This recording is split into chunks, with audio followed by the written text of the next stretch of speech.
श्री विपिन जैन जी, पहले प्रश्न क्रमांक।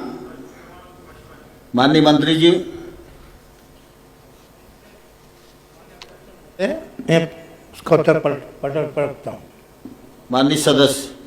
माननीय अध्यक्ष महोदय, मैं आपके माध्यम से मंत्री जी को बताना चाहता हूं कि मेरे जिलों में सबसे बड़ी किसानों के लिए एक समस्या है, वो है घोड़ा रोज की, जिसे रोजड़े बोलते हैं।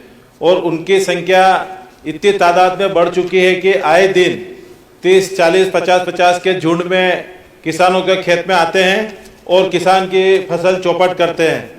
और इसके अलावा इससे रोड दुर्घटनाएं भी इतनी हो रही और कई व्यक्ति अपने प्राण तक गंवा चुके हैं। माननीय मंत्री जी ने मेरे उत्तर के जवाब में, प्रश्न के जवाब में बताया है कि हम मुआवजा देते हैं। तो माननीय मंत्री जी, आपके माध्यम से मैं माननीय मंत्री जी को कहना चाहता हूं कि इसमें एक नियम है कि 25% से अगर अधिक नुकसान होता तो मुआवजा दिया जाता है। और मेरे पूरे मंदसौर जिले के अंदर 2014 से 2023 तक केवल एक किसान को मुआवजा मिला है और वो भी मात्र 9,000 रुपये मुआवजा मिला है। और ये जो जानकारी मुझे मिली है आपके विभाग से ही मिली है। तो मेरा माननीय मंत्री जी से निवेदन है कि ये समस्या दिन प्रतिदिन बढ़ती जा रही है और इसकी रोकथाम के लिए सरकार क्या प्रयास करेगी ताकि जिससे रोजड़ों की संख्या कम हो और हमारे किसान भाइयों का जो नुकसान हो रहा है फसल का वो भी कम हो और जो जान माल की हानि एक्सीडेंट में हो रही है रोड पर वो भी कम हो। माननीय मंत्री। माननीय अध्यक्ष महोदय, मैंने प्रश्न के उत्तर में दिया है। ये सही है कि घोड़ा रोजड़े जो नीलगाय फसल शक्ति वन का RBC-4 के खंडिका 11 का के अंतर्गत राजस्व वन विभाग संयुक्त दल बनाकर उनको राहत राशि देते हैं। मैंने प्रश्न के उत्तर में भी बता दिया था, फिर भी दोबारा ही बोल रहा हूँ मैं कि कोई वन प्राणी खेत में नुकसान होता है या कोई परेशानी होती है तो दोनों राजस्व विभाग और वन विभाग दोनों संयुक्त सर्वे करते हैं। उसी के आधार पर उनको वो जितना मुझे प्राप्त हुआ था हमने दिया भी है। माननीय सदस्य।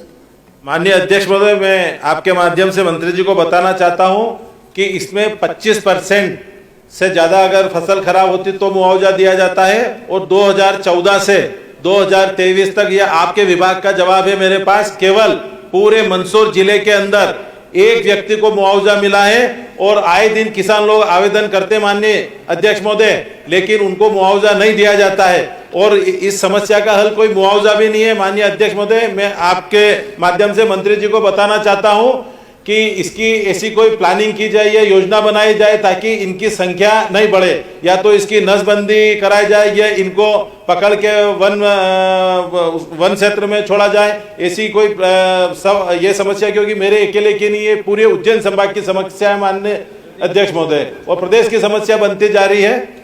सब भंवर सिंह जी आगे। माननीय मंत्री। भंवर सिंह जी आगे।